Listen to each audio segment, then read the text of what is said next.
Okay, so let's begin, as is our custom, with some meditation. To sit comfortably. Relax your body. Get in a comfortable position. Relax your mind. Place your attention on the breathing.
Even while watching the breathing, try to apply the mental factor of alertness or introspection, watching whether your mind has wandered off the object, whether subtle excitement might be present, that part of your mind is watching the breathing, but part of it's engaging in other objects.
Then bringing your attention inward to your heart chakra, away from your five senses.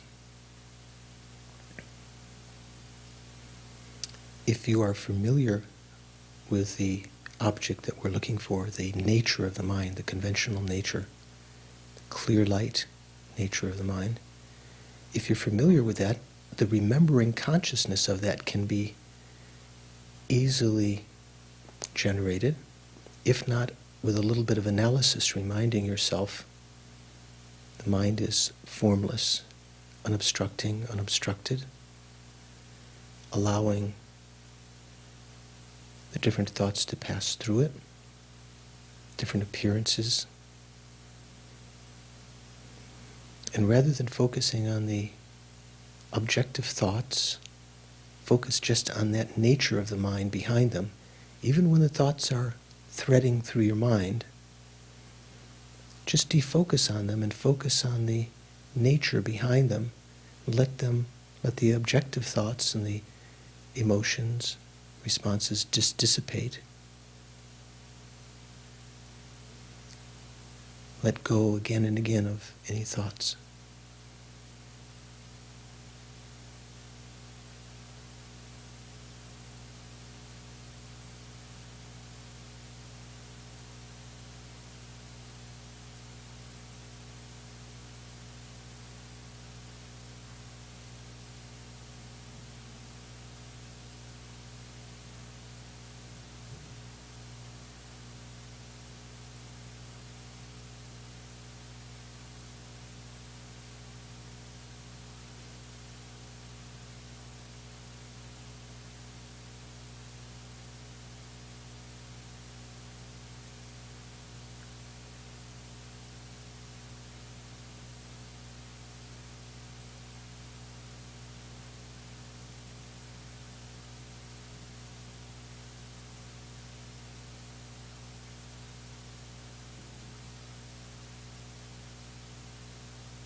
within this clear light nature, there'll always be present the 5 omnipresent mental factors in any consciousness that's activated, awake, feeling, and so forth.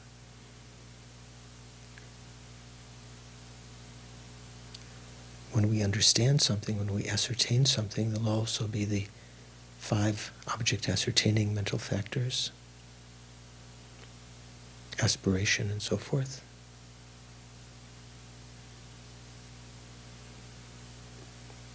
By their nature virtuous, the 11 virtuous mental factors are present, some all the time, some of them in virtuous states of mind, some of them in groups.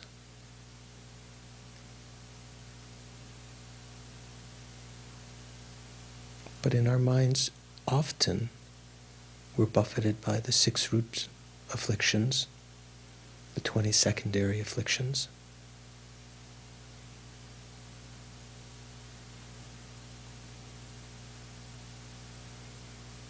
Based, arising out of grasping at true existence, especially at the true existence of ourself and of phenomena.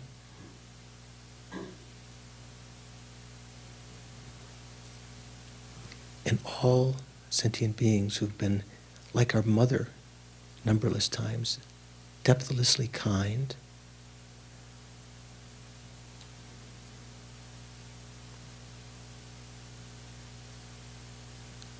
are under the influence of these afflictions if they're still within cyclic existence.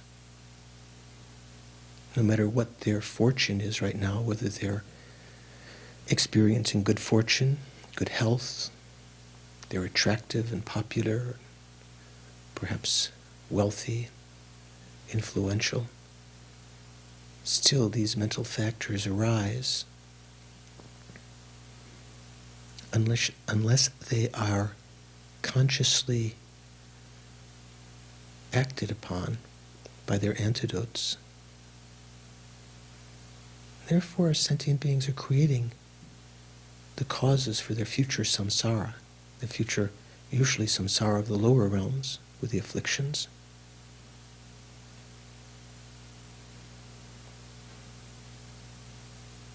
All our mothers who want to be well, mean well, want to be happy,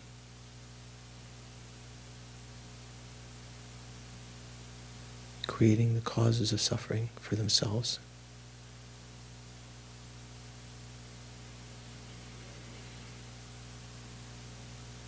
With an intention to be able to help them overcome these negative inclinations, to lead them out of suffering into everlasting blissful happiness.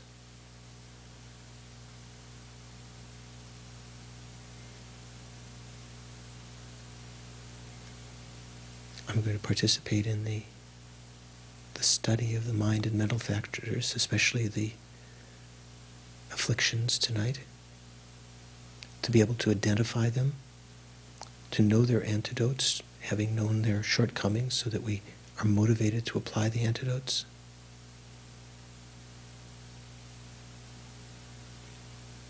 So that our self becoming less harmful to others, harmful to ourself, less needy, we have the space then to develop the good qualities. It's a proper ground to develop the qualities in our mind for the benefit of others, so that we can actually awaken our Buddha lineage, develop great compassion, purify our Buddha lineage, our Buddha potential,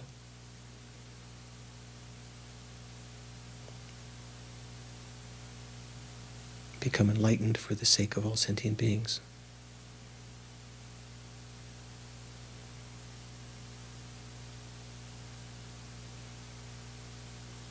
So for that purpose, I'm going to participate in the class tonight.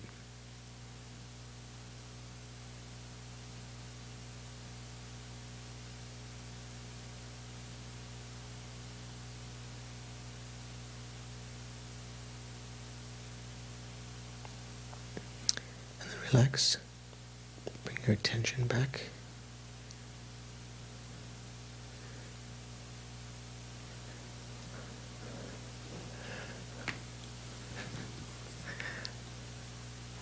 So, our stalwart scholars.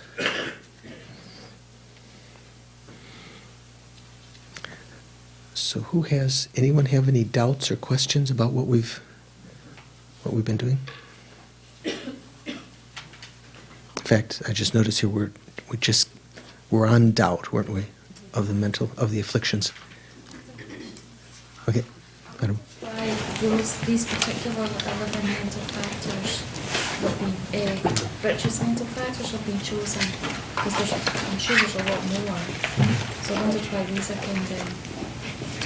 There's an answer to questions like that the lamas, the geshes sometimes give. And you'll have to ask Buddha. Because it wasn't like someone, the scholars who enumerated these. It's found in the Buddha's teachings themselves.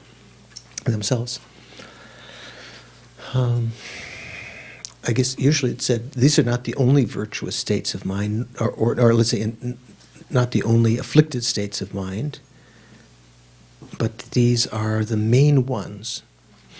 Can you think of any that aren't here? Mental factors should be here. There's one that often people who study these things say, oh, it should be fear. Do you think fear should be here? Mental factor? It's a state of mind we experience a lot, isn't it? And people in the West talk about. Is that something that, pardon? It's more like, does it all stem from ignorance or not knowing? Well, doesn't doubt arise from ignorance? Doesn't attachment arise from ignorance? What do you think?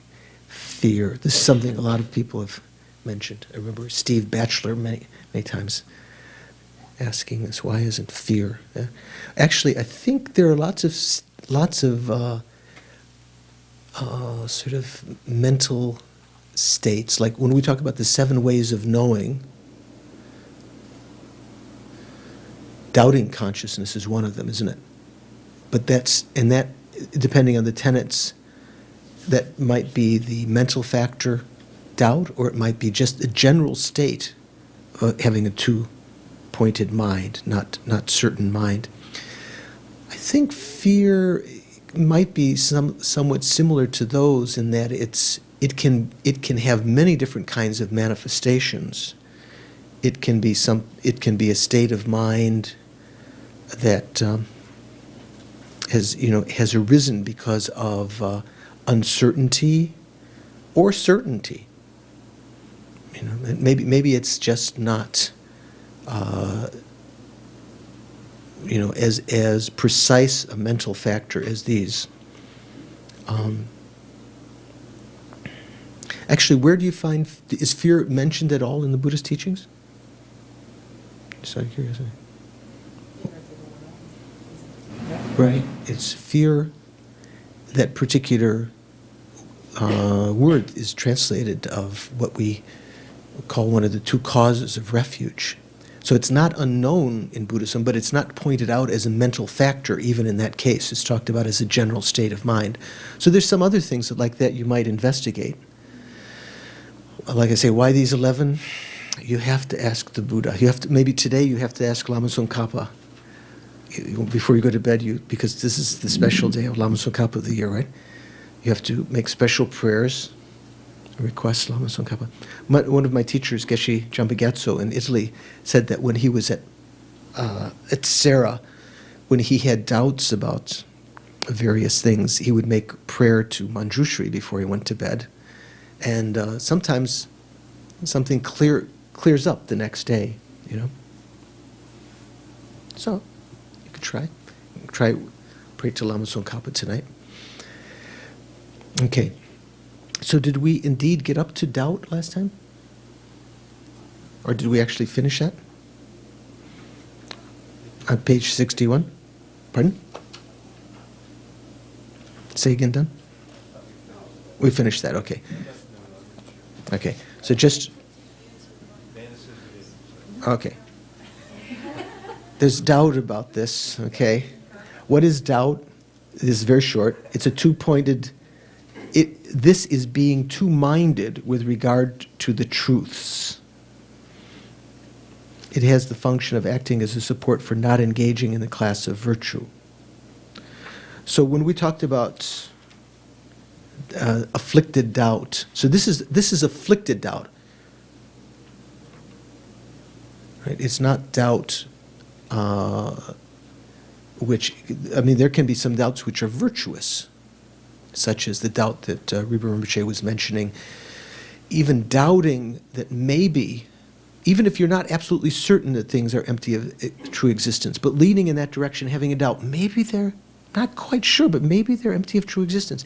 Even having that doubt, let alone certainty of a correct belief, let alone a realization, an inference, let alone a direct realization, even having that doubt can shake the foundation of our samsara, of our future existence and cyclic existence.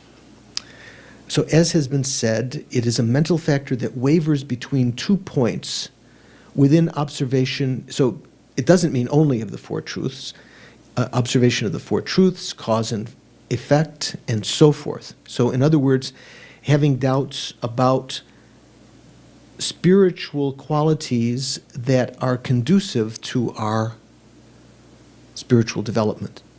Just doubting whether or not you'll get a parking space in front of the movie theater, or, that's not considered afflicted doubt. Could be. Would that be afflicted doubt if you were getting really upset about it? It wouldn't be this mental factor. It might be that you have attachment and other kinds of things entering in, but this is particularly about these things that are conducive toward enlightenment. This doubt hinders all virtuous activities, and especially hinders the seeing of the truth or the truths.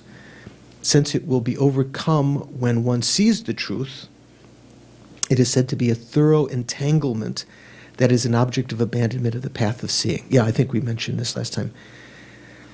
These entanglements that are mentioned in the Buddhist teachings, generally on the path of seeing, do you remember, Don, do you remember what's abandoned on the path of seeing? What kind of delusions, what kind of afflictions?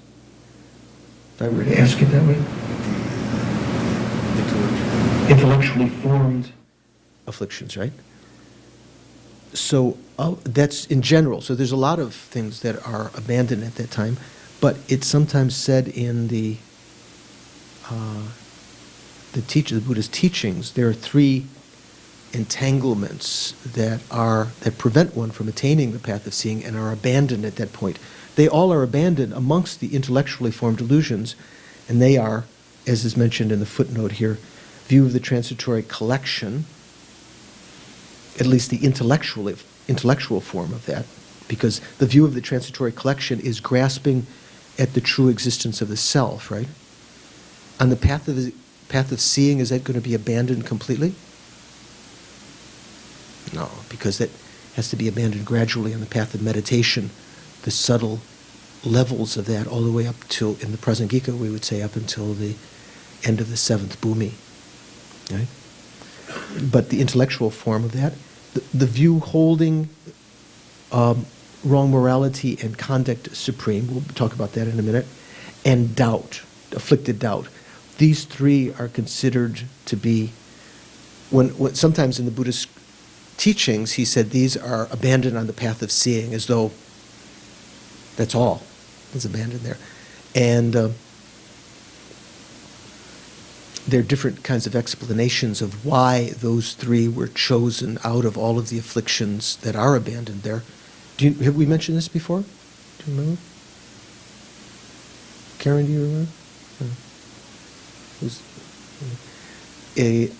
Lama Tsongkhapa praised the explanation, I think it's found in the Abhidharma or in a Sangha's text, if you're trying, I think I mentioned it last time, if you're trying to go to a destination, an important destination, there are three kinds of states of mind that will prevent you from going there.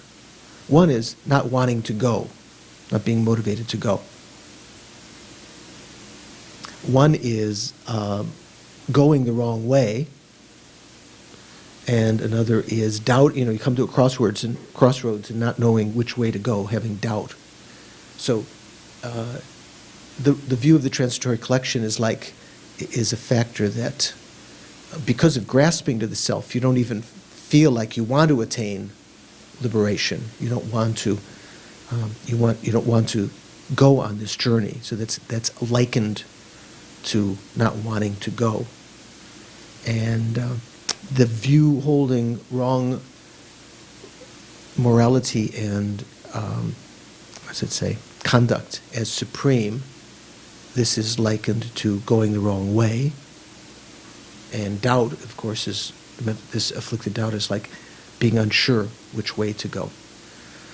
So we'll encounter that again in other teachings. So it's maybe kind of nice to have heard it once. Think about it. I think in the Theravada teachings, you might have heard. Sometimes they criticize the Mahayana, the Tibetan or Tantric even, because they say object of abandonment is grasping to rites and rituals. Have you ever heard that? Yeah. So that's actually this one, what we call the view holding wrong morality and conduct as supreme. And they take it in a different way, that, adhering to, like in the Hindu tradition, adhering to certain rituals, bathing in the Ganges or other kinds of things are supreme paths to moksha, to liberation. This is kind of interesting sometimes that terminology you may hear in some, if you read the Theravada scriptures, older translations, and sometimes criticize, all the Tibetans doing all these rites and rituals. That has to be abandoned. What do you think? Tibetans have it wrong? Okay, you have to think about that. Okay. So we've talked about, of the 6 root delusions, 6 root afflictions, we've talked about the first 5, which are called the 5 afflicted non-views. Now the 5 afflicted views. The sixth affliction is called view, afflicted view. It's not called wrong view. It's just called afflicted views. And it has 5 divisions. So in a sense, there's kind of 10, you could say there's 10 afflictions, 5 non-views and 5 views. So what are these? They're the view of the transitory collection that we've alluded to before. The view holding to extreme.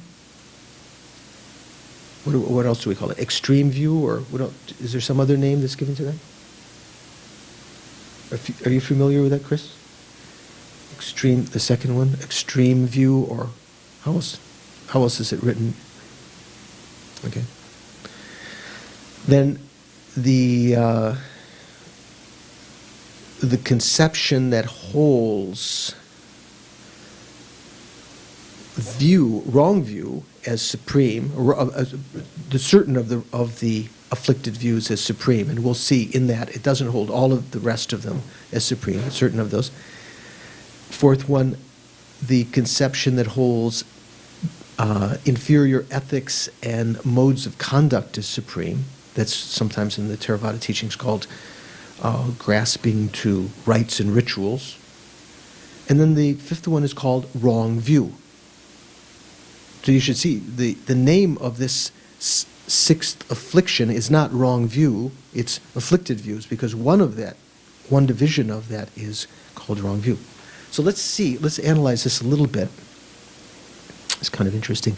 So the first one is the view of the transitory collection. This is the principal one of the views.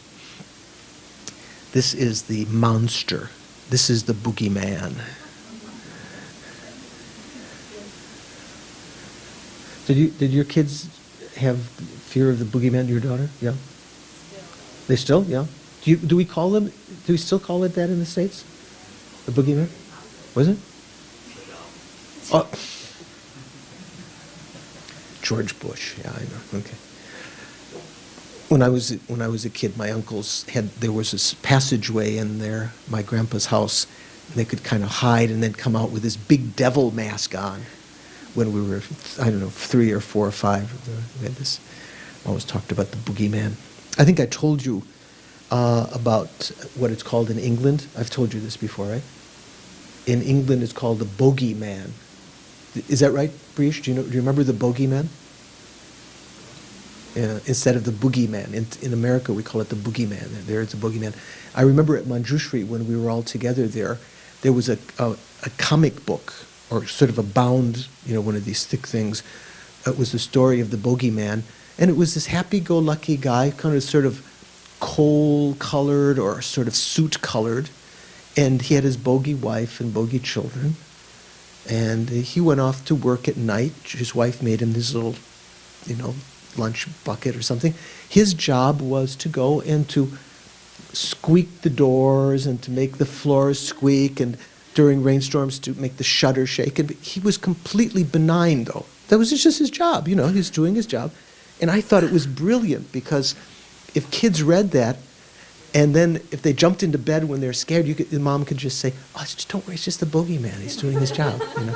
Take all of the fear out, because because of our projecting onto things faults and qualities that are not there, we develop various of these afflictions.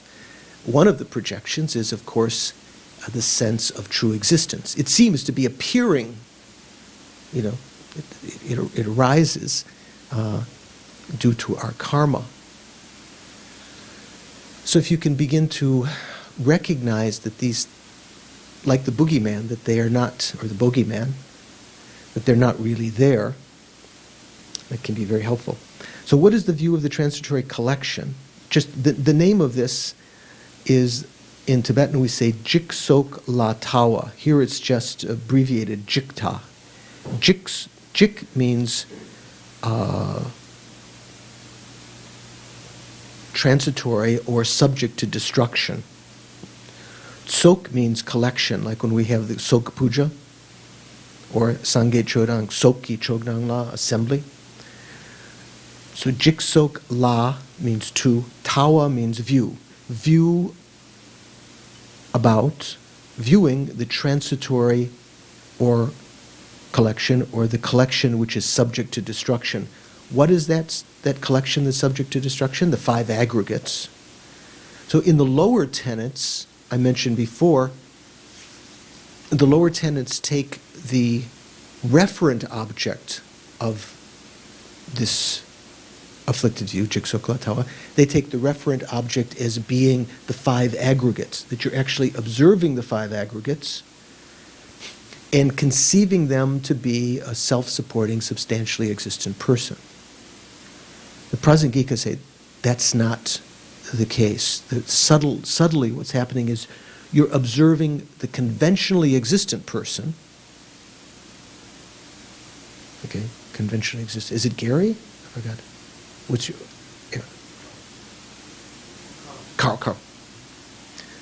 Observing the conventionally existent Carl, or say Carl, for Jiksok you have to be, Jiksok Latawa, you're observing your own eye. For me to observe Carl and conceiving him to be truly existent wouldn't be this view of the transitory collection, right? But in Carl's own mind,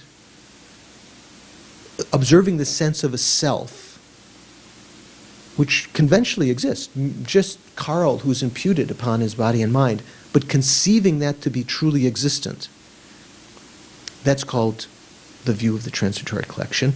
And according to Prasangika, why it's called transitory is because the self, which is the referent object, is imputed upon a transitory collection of the 5 aggregates.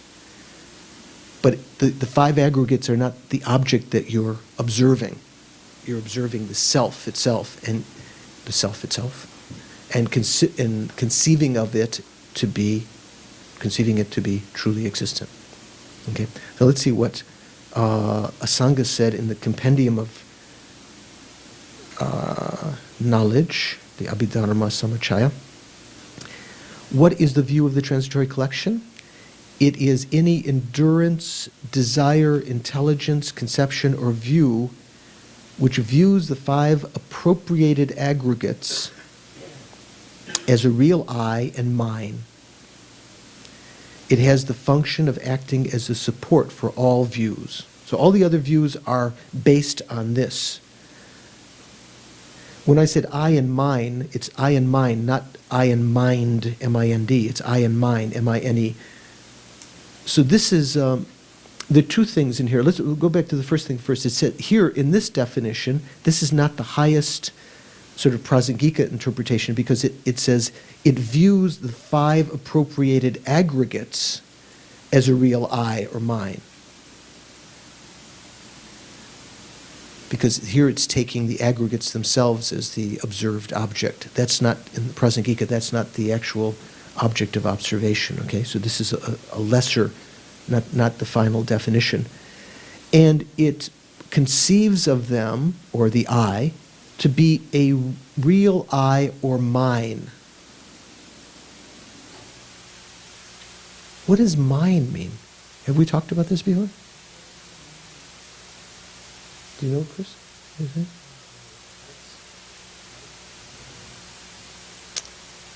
It's interesting because it's something that has to be thought about a long time. This what is meant by my. It seems like mine are the aggregates. Okay, so for instance, if you're observing the self,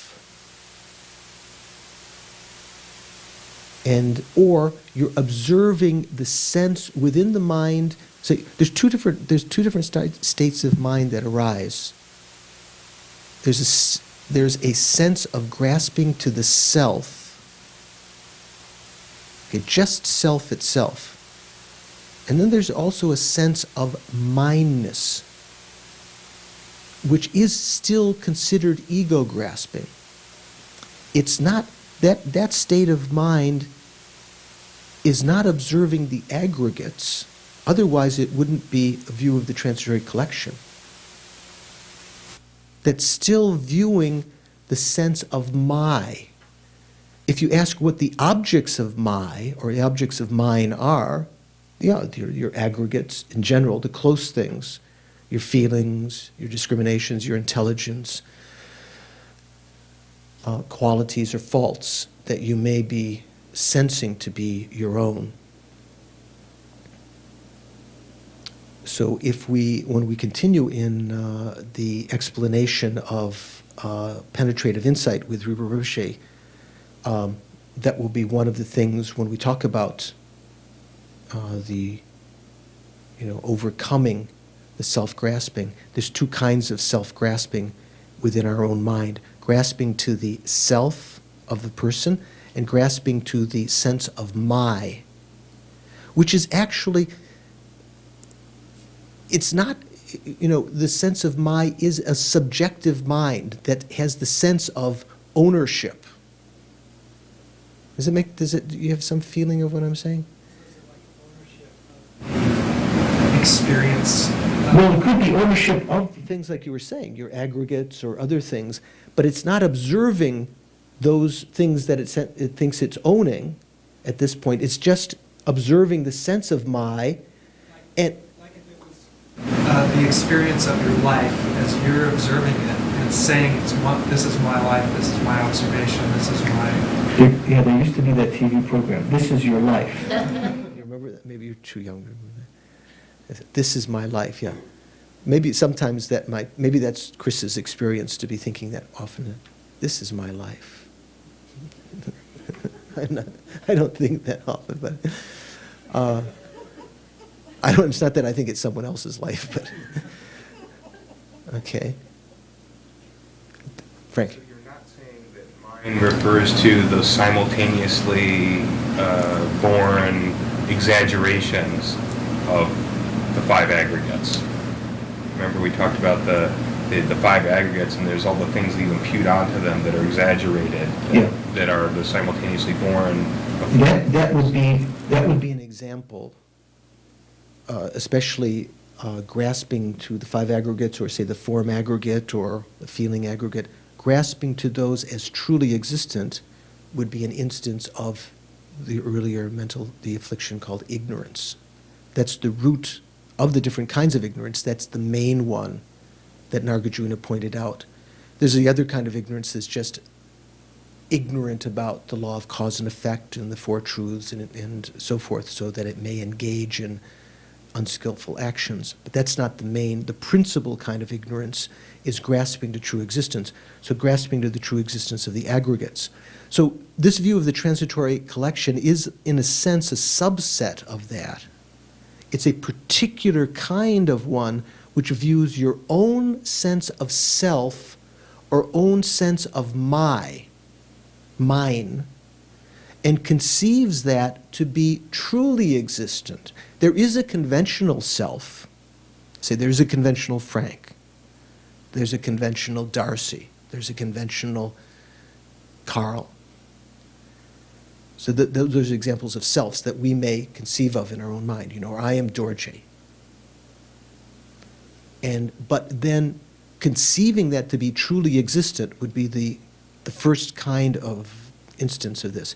The other kind is the conventional sense of my, you know, whose watch is this? Oh, this is mine. You know, whose book is this? This is mine. Conventionally speaking, you can talk about merely imputed my, the owner. But when the mind conceives that sense of myness to be truly existent, that is part of this view of the transitory collection. So it's not observing the objects of my. If you ask to give illustrations of mine, what are things that are mine, you could say the nose, the eye, the feelings, different things. Or maybe, in Chris's case, life, his life, my life. Usually things that are intimately related. I suppose it's not exactly clear to me if it includes other things, you know, your actual physical possessions, your money, your house, your car, your friends. In a sense, there is that the sense of my arises with them too, but usually in the scriptures it's talking about things that are part of your own continuum, that are given as instances of that. So that's something you might want to investigate over the years as you study this more. So the first go here, the definition that's given in the Sangha's text is of, generally explains it. One other term in here, appropriated aggregates. Have you heard that expression before? It's not the appropriate aggregates. What do you think? Are they the appropriate? Are these your appropriate aggregates? They're pretty inappropriate, I have to say. But what does appropriated mean? Taken, right? So the Tibetan word, I think it's in Sanskrit, upadana, I'm not sure, upadana skandhas. In Tibetan, I'm not sure the Sanskrit, but in Tibetan we say nierlen ki pungpo. Nier means close or closely. Lenpa means to take. So to take closely, to bring close or intimate. So why are the aggregates called appropriated aggregates? For various reasons.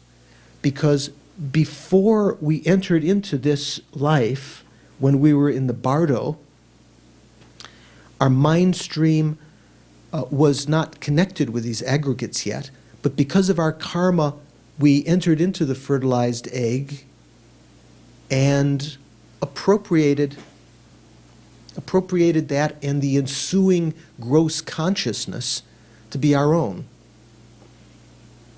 So they're called, in one sense, there may be other ways of talking about it also, in one sense these are called the appropriated aggregates, because this is what we've taken up this lifetime. So in this definition it says it is any endurance, desire, intelligence, conception, or view which views the five appropriated aggregates as a real I and mine. So the Prasangika would say, it doesn't view the 5 appropriated aggregates.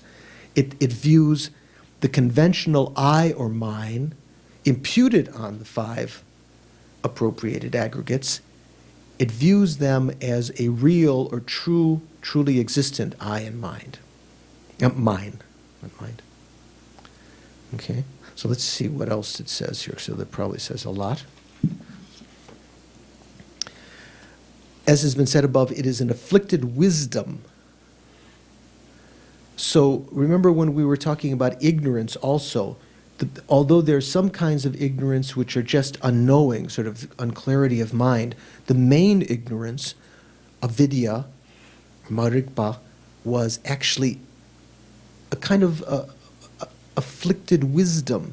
It's looking at things the wrong way. Okay? And the same thing for this view of the transitory collection. It's an afflicted wisdom that observes the appropriated aggregates and apprehends them to be real, to be a real I and mine. What is the reason for calling this view the view of the transitory collection? It is, as has been said in the Lanrim Chemo, the great exposition of the stages of the path. Here, since transitory means impermanent, and a collection is something which is manifold, the basis which it views is simply phenomena that are impermanent and manifold. However, one designates the name view of the transitory collection in order to indicate a permanent and unitary person does not exist. So in the Lanrim Chemo, this is probably in the section of the person of intermediate scope. So when we talk about in the person of intermediate scope, do you know what I mean by that? Do you know, Thea, what that means, person of intermediate scope in the Lanrim? I believe that's the person who is seeking liberation. Excellent, yes. So the person of initial scope is even probably more than myself, someone who's aiming to try to at least avoid suffering in the of the lower realms in the future, and try to find high status, at least by and avoiding negativity and creating virtue for that purpose. So the person of intermediate scope is what we would consider a real sort of practitioner, sort of a serious practitioner, someone who is trying to attain nirvana. And the person of highest scope is the individual who sees that even attaining nirvana is not what it's, what is it? What would you say? Not what it's cut out, was it? Cracked up to be, that's what I was, thank you. That's not what it's cracked up to be.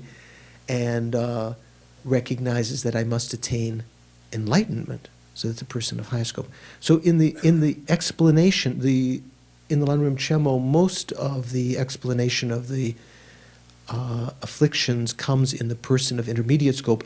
So because of the way that Lama Tsongkhapa wrote it, it mainly is talking about it from the point of view of lower tenets. So he doesn't, although Lama Tsongkhapa explains the view of the transitory collection later in the, I think in the Lactone section, when he talks about innate self-grasping and so forth,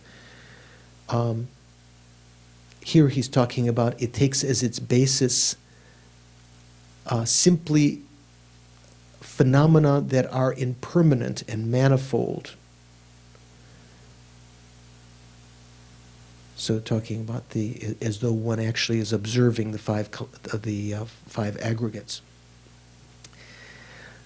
So also the Abhidharma Samachaya again says the synonyms that were mentioned on that previous page when it says it is an endurance, and desire, intelligence, conception, and view, and so forth. So it says endurance and so forth in the citation above. Since it does not fear the erroneous meaning, it is called an endurance. What else could you call it? Sort of like patience. It is kind of, it's an afflicted patience, you might say. Being able to put up with this thing which is not really existent. Since it seeks the erroneous object, an erroneous object, it is called a desire.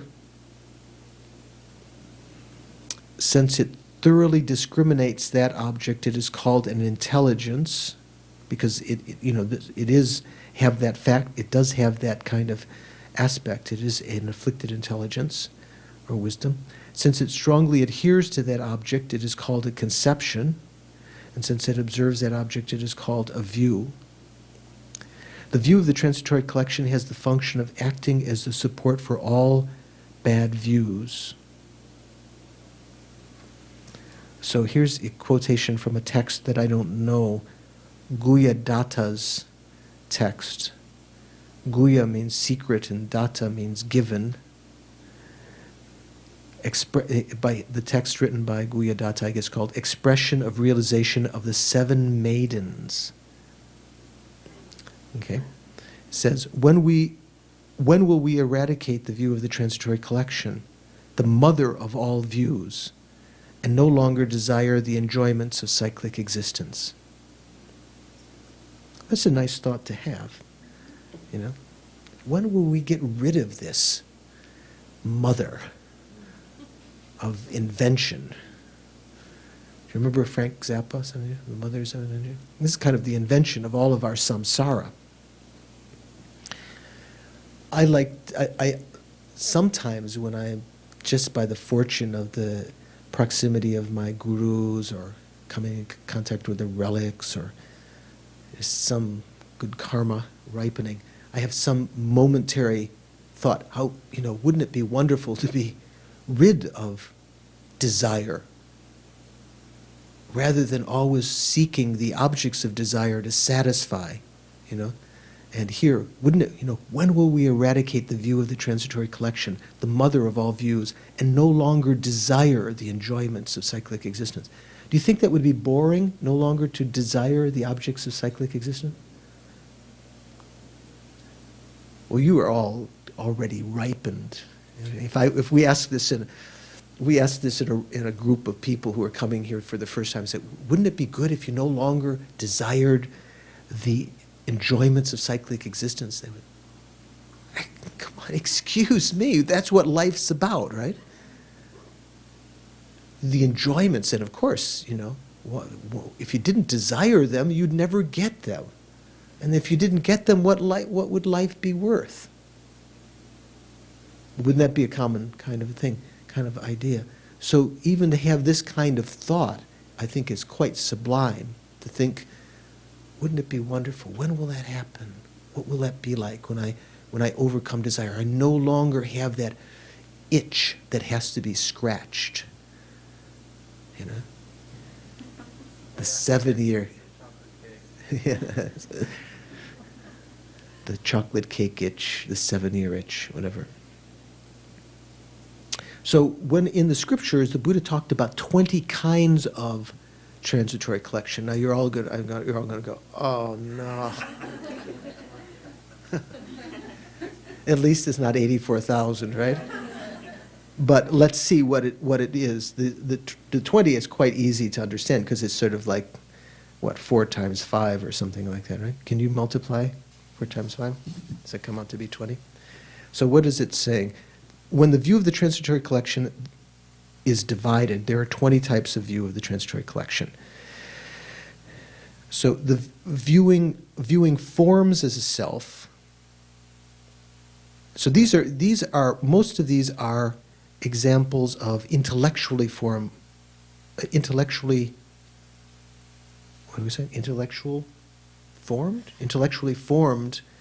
types of the view of the transitory collection, because the innate view of the transitory collection would not view forms as the self, would it?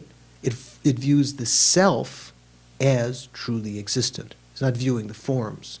So these are still grosser levels, kind of like in accord with this earlier definition. Darcy, what do you think? You look like you're perplexed, or? No? Okay. Viewing forms as a self, viewing the self as possessing form, viewing forms as mine. Okay, so viewing form as self and viewing form as mine, slightly different, right? Like thinking, this is me, this body. If you're at this particular moment you're attractive, thinking I am attractive. Or if you're particularly unattractive, or someone points and says, you don't look so good today, or you're getting old or something, suddenly identifying with that form. Or viewing the forms as mine, my body. So that's sort of sensing the sense of my. Or viewing the self as abiding in form. These are the four main categories. Viewing forms as a self, viewing the self as possessing form, viewing forms as mine, and viewing the self as abiding in form. And then if you divide that, in the same way, due to divisions into four... Do we have four there? Yeah. Due to the divisions into four each with respect to feelings, discriminations, compositional factors, and consciousness. So there's 5 aggregates. So viewing the feelings as a self, viewing the self as possessing feelings, viewing feelings as mine, and viewing the self as abiding in feelings, and so forth. Viewing discriminations as the self. Do you ever do that? Can you imagine sometimes as viewing the feelings as self? Sometimes you identify with the form, right? That's kind. How about viewing feelings as self? Do you ever have that kind of sense? Like I am bliss, or I am Well, anger is not a feeling, right? Anger is not a feeling. I am. So what would it be like? Just, I am I am sick. I am sick. Am tired. I am sick. So usually when we talk about feeling, there are 3 kinds, right? Pleasure, unpleasant, and neutral. So I don't know if it would be very dynamic that you would be identifying with the neutral feeling. Maybe people in some of the form and formless realms or whatever. But you might be, in the same way that you can identify yourself as the body in some cases, sort of view the body as a self. This is the intellectually formed type of this view of the transitory collection, not the innate form. You can also perceive, say, if pleasure is arising, and just identify with that. Or maybe more for us in the desire realm, and none of us are, maybe you have better fortune than I don't have that much pleasure. So I'm more chance of identifying with pain, This is me, pain. Viewing discriminations, you have to check what that might be like. Viewing compositional factors as a self, so that includes all of the other mental factors. And viewing consciousness as the self. There is a view like that, isn't there? Intellectually formed. Someone... Well, so if someone praises your intelligence, that would be more in the compositional factors, because intelligence, wisdom would be one of the mental factors, right? But viewing the consciousness, this constant continuum of clarity and knowing, just viewing, that's me. This is me. So these are called the 20 types of view of the transitory collection that Nagarjuna mentions in some of his writings, and in one of the famous stanzas, Buddha mentioned in the Prajnaparamita Sutras and so forth. In Nagarjuna's letter to a friend, Nagarjuna had one king friend who he wrote a long teaching to in the very famous text called Letter to a Friend. There's a verse, stanza 49. If you can find that text, you can check other translations. It says here, "It is taught that form is not the self does not possess form, the self does not abide in form, and form does not abide in self. Realize likewise that the remaining four aggregates are also empty. So this is a stanza that's explicitly talking about these 20, not 4, or 4 minutes, okay. Just teasing. This is explicitly talking, referring to those 20 types of view of the transitory collection. Does it make sense? So furthermore, in the Madhyamaka what's called the supplement to the middle way, or you could just say entry into the middle way. This is Jeffrey Hopkins' choice to call it supplement to the middle way. If we ever have a chance to study that, we can see why. So Chandrakirti says in the chapter on wisdom, the 6th chapter, quite a ways into the chapter, form is not the self does not possess form, self is not in form, and form also is not in the self. Thus all aggregates should be known in these 4 ways. They are asserted to be the 20 views of the self. Okay, the view of the transitory collection. The Vajra realizing selflessness destroys the mountain of views. These high peaks in the huge mountain range of the view of the transitory collection are destroyed together with the self. So the 20 views of the transitory collection are said to be subsumed or included into 2, the conceptions of I and mine. Okay, so if we talk about the view of the transitory collection, we can say the view of the transitory collection is 2 divisions, grasping to the I and grasping to mine, grasping to the self and grasping to mine. And if you elaborate that, you can enumerate 20 types of view of the transitory collection. If you wish to understand their identities in detail, you should know them from the root text and the auto-commentary of the Abhidharma Samuccaya. I think Mark said there's a good translation in English, right? Didn't you tell me? Yes. The Abhidharma Samuccaya. Oh, it's in French, or? No, it's in English. It's in English. Well, oh, okay, but there is a translation. That you just didn't say you're not going to buy that. You said it was a good translation. Okay, good, very, okay. Being very precise. It's become super. Yeah. Okay. I didn't say that. As well as Lama Tsongkhapa's Gompa Rapsel, the illumination of the thought, which is his famous commentary to the Madhyamika by Chandrakirti. So there it talks a lot about these 20 views and the view of the transitory collection. So we'll take a break in a second just to remember. So the view of the transitory collection, what we should try to think of, not just the view, the definition from the Abhidharma Samuccaya, which is kind of like from the Chittamatra point of view, lower tenets, but from the Prasangika point of view is it's a mind that views the conventionally existent I or mine, and conceives them to be inherently existent, I and mind. And it's called transitory collection because the I and mine are based or imputed upon the 5 aggregates, which are themselves impermanent. Also, the I and mine are transitory, but they're not called a collection. They're called, here the collection refers to the basis of imputation. So we have a treat today, as Greg told you. So let's take a break and have some nectar. Okay, so should we continue? So now the second of the views, afflicted views, is the view holding extremes, tarta.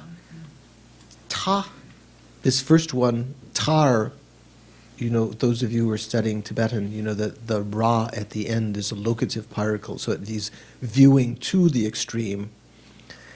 Ta, la, ta. Regarding the view holding to extreme, the Abhidharma Samuccaya says, what is that? It is an endurance, desire, intelligence, conception, or view. So these are the same synonyms that were given earlier. Basically, it just means is a misdirected wisdom, which views the 5 appropriated aggregates as being either permanent or annihilated. It has the function of hindering definite emergence by means of the middle path. This little awkward way that that's stated. It has the function of hindering definite emergence. Do you know what definite emergence is? Do you know? Darcy, do you know that term? In we say, ngejung. Who's going to say? Isn't, in the Four Noble Truths on the Path of Seeing, isn't one of the four qualities of the Definite emergence. truth of cessation? Isn't it? Yeah. Definite emergence is what we might translate as renunciation, or the fruit of renunciation, definitely emerging. So renunciation could be called definite emergence because it's made up the resolution to definitely get out of, definitely emerge from samsara. So it has the function of hindering our attainment of nirvana by means of practicing the middle way. How does it do that? Because it's viewing the five aggregates as either permanent or annihilated. So these are the two extremes. They're not just, actually, it's not just the five aggregates. View of the extreme view is, remember sometimes we talked about the five texts of Maitreya. One of them is called Uta Namche in Tibetan. U means center, Ta means extreme, Namche means discriminating. In Sanskrit they say Madhyanta Vibhagna. Madhya means center or middle way. Anta means extremes. So discriminating the middle way from the extremes. So the extremes, when we talk about view, extreme views are not like, let's say extremes, like thinking it's good to eat too much food or something like this. It's not talking about extremes like that. It's talking about a view of phenomena. Either not the correct view. Let's say the correct view of emptiness is one that recognizes phenomena conventionally exist within the realm of and arise as dependent arisings, exist as dependent arisings within the scope of their not being truly existent, not being findable from their own side. That might be called a middle way. An extreme view would be anything that errs on either side of that. Giving too much credence to the validity of the phenomena, thinking that there really is something there, like say the Svatantrika view, those of you who are studying tenets, that says even though there's not truly existent, there is some inherent existence from the side of the object. From the Prasangika point of view, that would be an extreme view. It would not the fullest extreme, but that would be on that side, right? That would be on the side of erring, on the side of permanence, on the side of attributing more than is really there. Permanence it doesn't mean only permanent, but it means erring on that side. The other side might be called nihilism. What's the opposite of nihilism?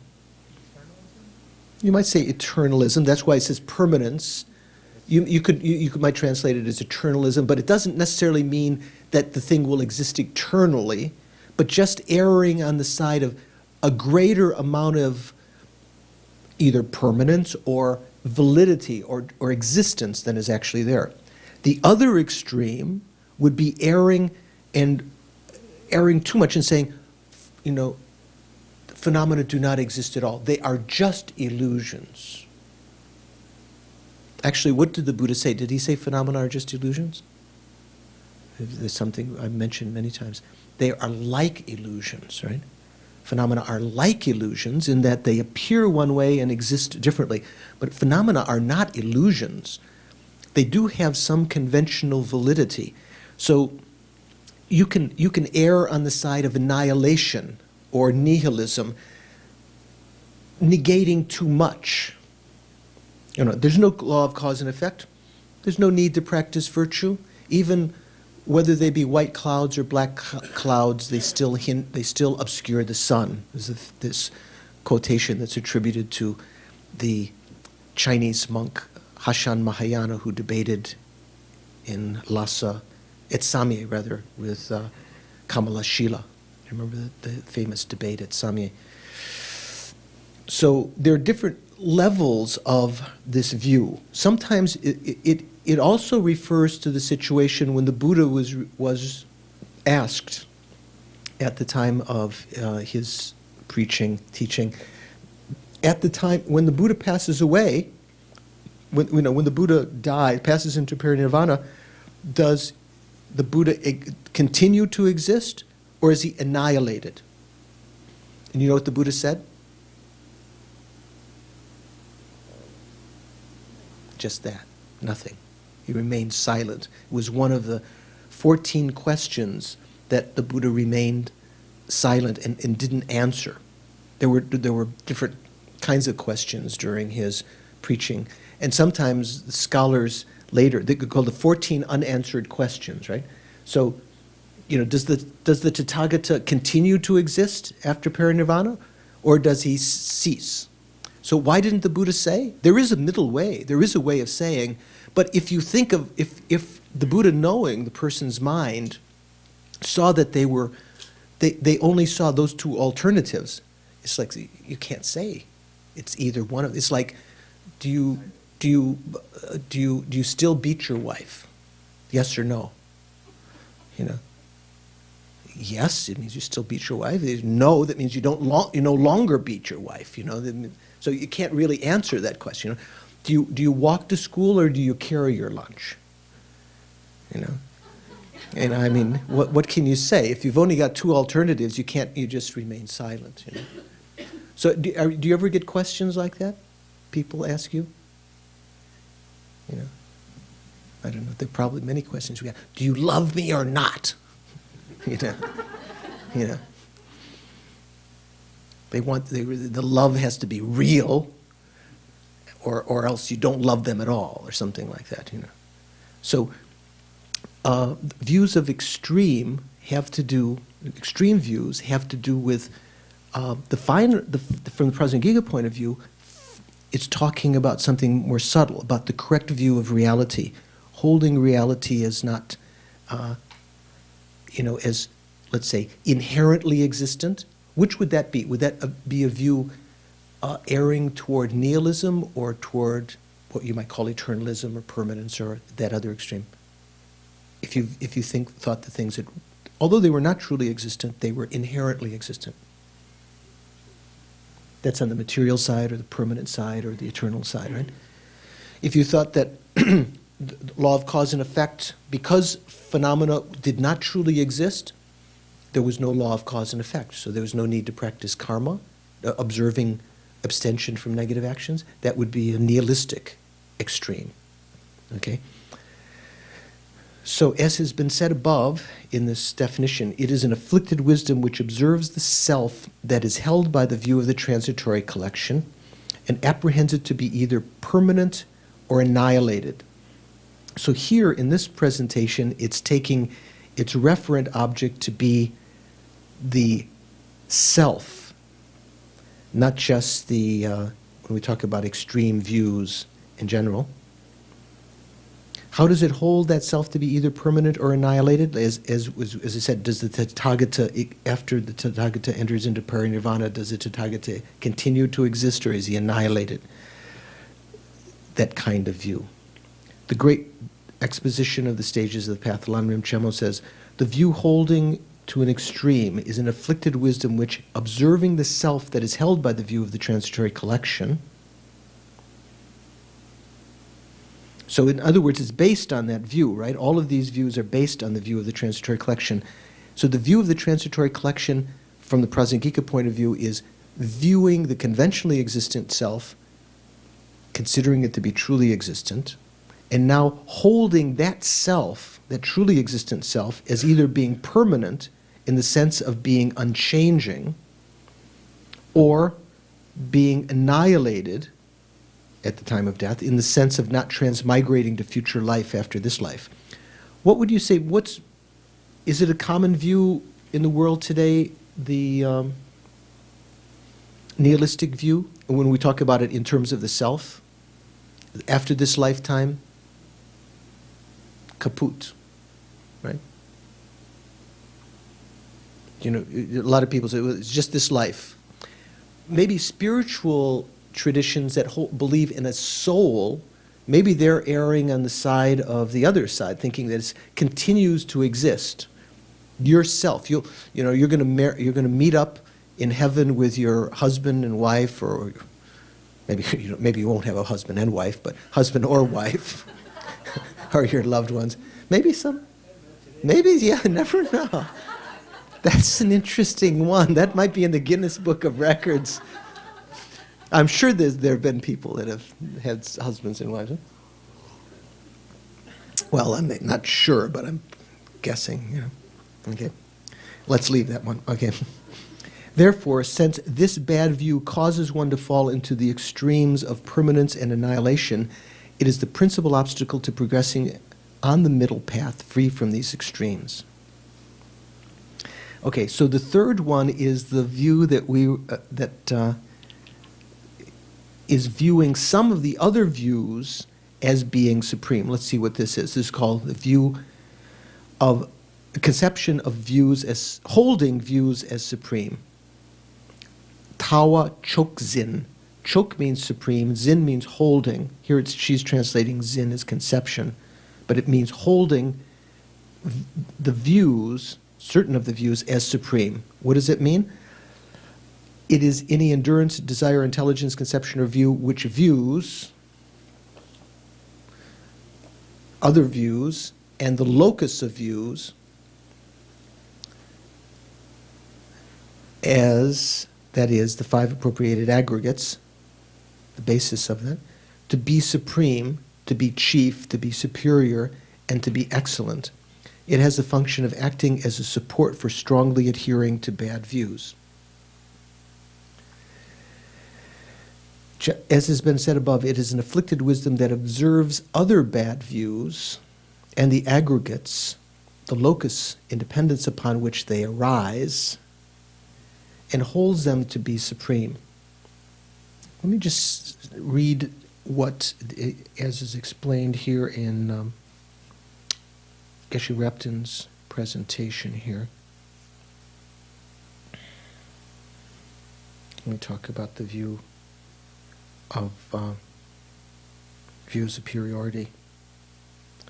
A view of superiority, or view of grasping to supreme, is an afflicted state of intelligence that regards either other negative views or the aggregates of body and mind as being supreme, exalted, principal, or sacred. It has the function of causing the attachment to false views to increase.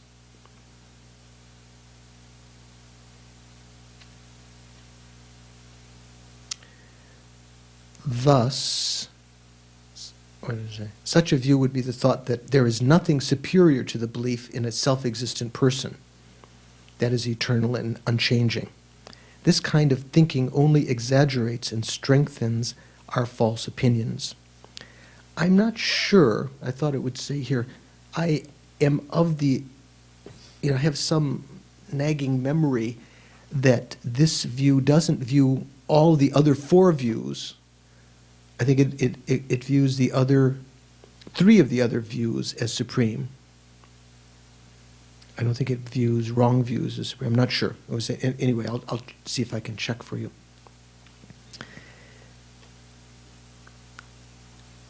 The Lanrim Chemo says the conception of bad views as supreme is an afflicted wisdom which observes any of the three. Oh, okay.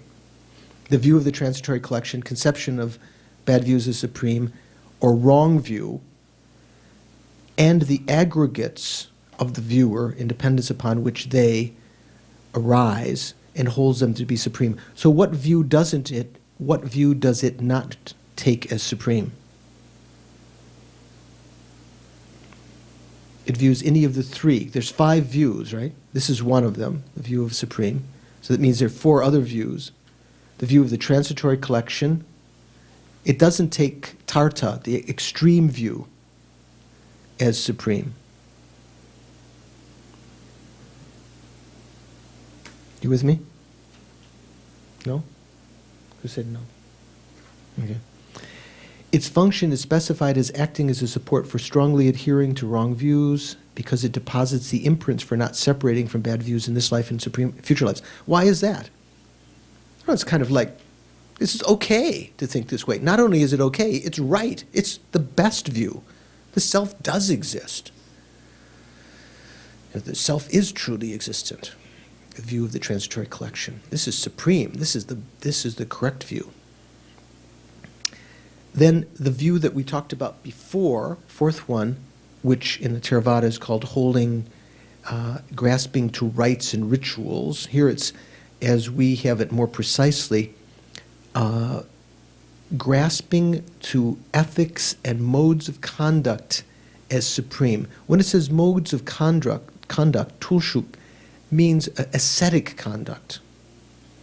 So sultrim is, like my name, Tupten Sultrim. Sultrim means morality or ethics. Dang means and. Tulshuk means ascetic practices. Here it says modes of conduct. Chok means supreme, zin means holding. So what it means is believing that certain kinds of ethical systems that evolved by beings that did not have great realization, holding that as that kind of ethical system is supreme, that is something that will actually lead you in the wrong way. There are many famous stories from the Buddhist, about the Buddhist teachings. Others later, and I think the Buddha referred to different teachers at other times, in other universes or at other very distant times, that wrote treatises about how it was right to sleep with one's children or different things like this because of attachment to wanting to have intercourse with their own daughter. So that would be an example of it, having then proposed that system. If one followed that, that would be an example of, and believing that it is correct, that would be an example of holding bad ethics as supreme. Modes of conduct here, or ascetic behavior, does it make sense to you? Is it my example too bizarre? Sorry. Okay, you're very,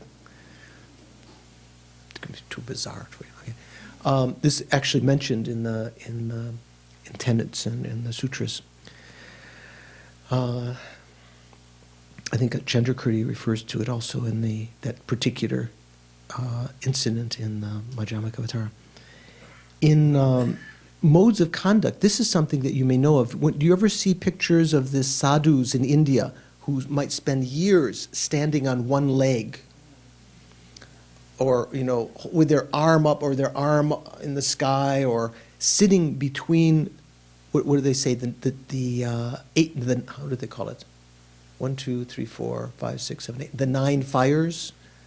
That is, putting fires in the 4 cardinal directions and the intermediate directions, and then sitting as the sun goes above, and enduring that, thinking that these various kinds of conducts eliminate your negative karma, because you're experiencing this pain, and therefore this is the way to attain nirvana. What do you think? Good idea, right? Get all the pain you can.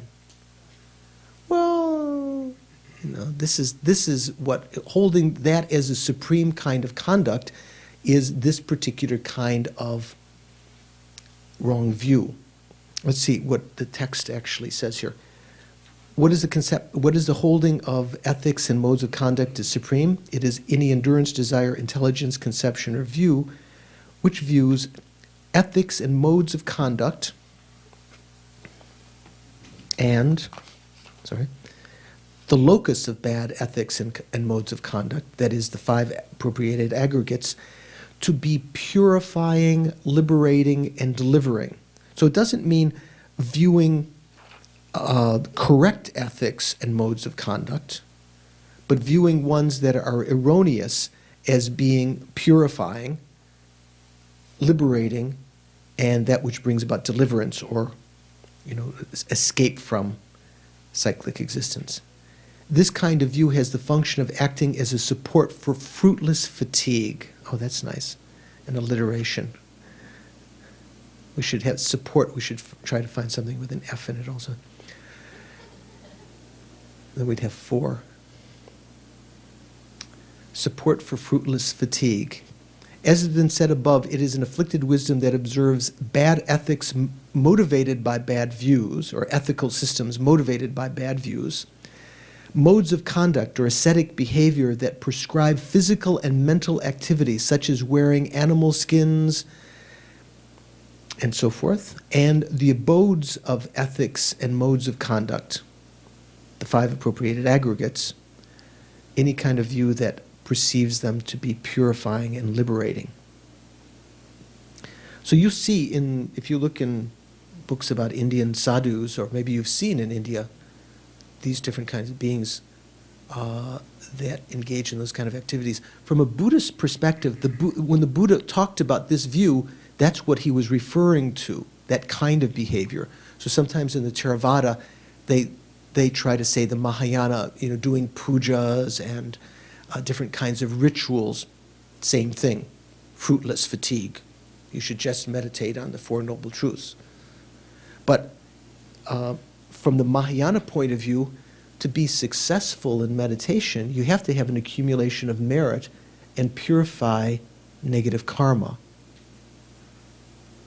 So the various kinds of rituals that we do, if they are, say, praises to Tara or different kinds of rituals, usually are for that purpose. Like all of the pujas that we do, all revolve around what's called the 7-limb puja, right? Prostrations is what the first limb, bowing. We were talking at the break time. What the purpose of that is to accumulate merit. You accumulate as much, the merit to be a universal emperor as many times as there are atoms under your body. So if you make long prostration, you accumulate much more merit. It doesn't mean that, you make one prostration, you're going to be a universal king the next life. It means you have the karma, you've accumulated that amount of merit, which then could be dedicated toward your realization. Can you imagine how difficult it is to be born as a universal king? Having complete regency over the whole universe, a world, let's say. It'd be incredible amount of karma. By bowing to the Buddha, one time, whatever number of atoms are under your body in the earth, in the sutras it says down to the golden ground, but one has to understand what that means maybe in context of Abhidharma, but whatever, as many times as there are atoms under your body, you create the karma to be born as a universal king, bowing to the Buddha once. So it's incredibly meritorious. So if you do, in conjunction with, say, the 35, the confession to the 35 Buddhas, the 3 Heap Sutra, you make prostrations by the force of applying the 4 opponent forces, especially regret and antidotes of reciting the Buddha's names, and actually making prostrations is said to be incredibly powerful. That's why it's often done in the preliminary practices. How can they make The omniscient mind, the Buddha. said this? The Buddha said this. Okay, The Buddha said that. no. Yeah, the Buddha said it wasn't said by Lama so-and-so in the 17th century. The Buddha himself said that in bowing to the Buddha, you create the merit to be born a universal king as many times, a universal emperor, as many times as there are atoms under your body. So all of the pujas that we do revolve around the 7 limbs, which not only prostration. What's second limb? Offering. So creating the karma visually and physically, offering. What's the third limb? Confession, or revealing the negative karma, feeling remorse, applying the 4 opponent forces and so forth to purify negative karma. That's mainly purifying. 4th one? Rejoicing. Rejoicing is saying you won't do it anyway?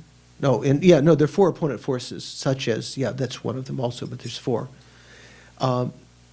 Rejoicing is one of the quickest ways to accumulate merit very easily. When we dedicate our merits at the end of each session, to rejoice in the merits that you created sort of multiplies that. And then to dedicate all of that together, you might have thought, well, there was just a little bit. Then you rejoice about that, and it becomes a big deck, you know. There was one card, and now it becomes, and then you dedicate all of that you rejoiced. Rejoice what the virtuous activities others are doing, and you create as much virtue as they, if you're on the same spiritual level as them. Fifth limb is what? Well, sometimes different order. Requesting the Buddha to remain, or entreating him to remain, our gurus to remain until samsara ends, and not just to remain as an icon or someone that we can sit before in darshan and just sort of, but to teach, to turn the wheel of Dharma, the sixth limb. And then the seventh limb, dedication, which then helps to prevent that karma that you've created, that merit that you've created, from being exhausted. There sometimes the order of those two changes, especially. I mean, the seven limbs don't have to be done in that order, but okay, prostration, offering, confession, rejoicing. Then two, requesting the Buddha to remain and requesting him to turn the wheel of Dharma, and then dedicating. What did I get? Seven. Some of the fingers were down there. There's seven. Okay? It's called the seven limb puja. So from a Buddhist perspective, that's not believing in the efficacy of these. Of course, you can have a wrong view, thinking that all these rituals, the drums and the blowing the trumpets and the thigh bones and everything, thinking this is the way to liberation. Ringing bells. These other Theravada monks, they just walk around with their bowls, and we're ringing bells. That maybe that would be that wrong view. I think I told you Yangtze Rinpoche. Do you know of Yangtze Rinpoche? From Tushita. Do you remember Yangtze Rinpoche? Yangtze Rinpoche, when he was a little boy, I remember when he was enthroned at Kopan in 1974 after the meditation course. When he was growing up at Kopan, he supposedly he asked once Lama Zopa or Lama Yeshe, he said, when the Buddha was under the Bodhi tree, was he playing bell and damaru? Was he ringing the bell and playing the damaru? Because so many of the Tibetan, oftentimes the Tibetan tradition, every puja, there's this, you seem to think, as you see the lamas ringing these very quickly and doing very rigorously, you might think, that's really important. All right? That's some kind of, that in itself is some means to liberation. Well, you have to see. If you're really meditating, you're offering and you're thinking the ringing of the bell is of a, reminding you of emptiness, maybe, and the damaru reminding you of bliss, or maybe even inciting that. Maybe then there's some purpose then, but just mindlessly doing those things, maybe there's some benefit, but if you're holding that as supreme, perhaps that's very similar to this view. The fifth afflicted view is what's called wrong view. This is familiar to all of us, not just because we have them, but because it's the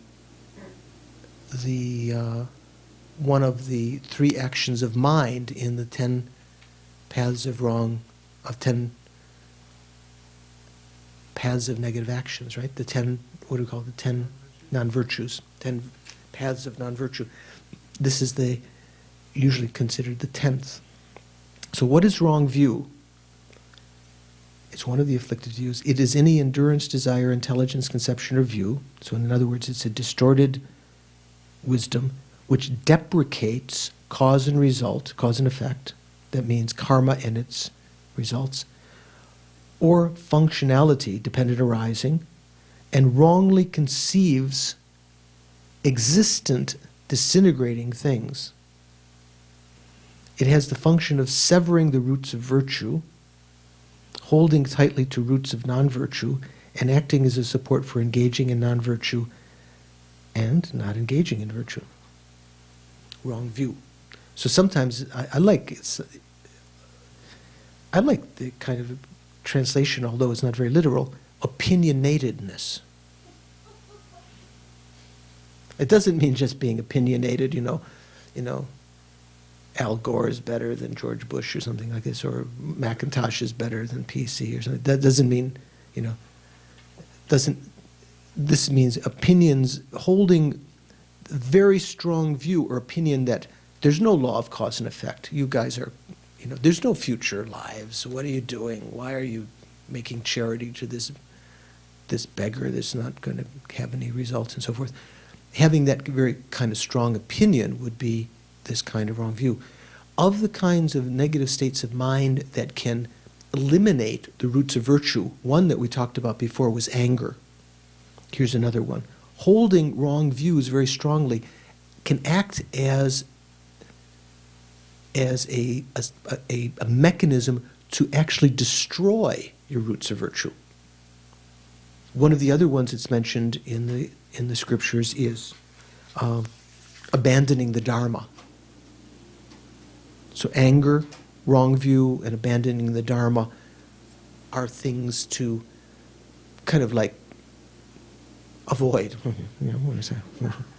Not to put too fine a line on it, okay?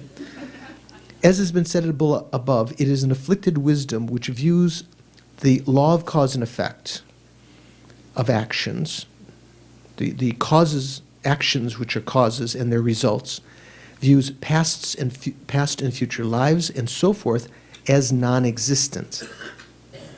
So wrong views only views existent things as non-existent? What about viewing non-existent things as existent? Is that a wrong view? Wrong, here it's saying viewing things that do exist, such as the law of cause and effect in past and future lives, viewing them as non-existent. So I say, does that encompass all of wrong view? Or is it possible to have wrong view about things, holding things that do not exist as existing?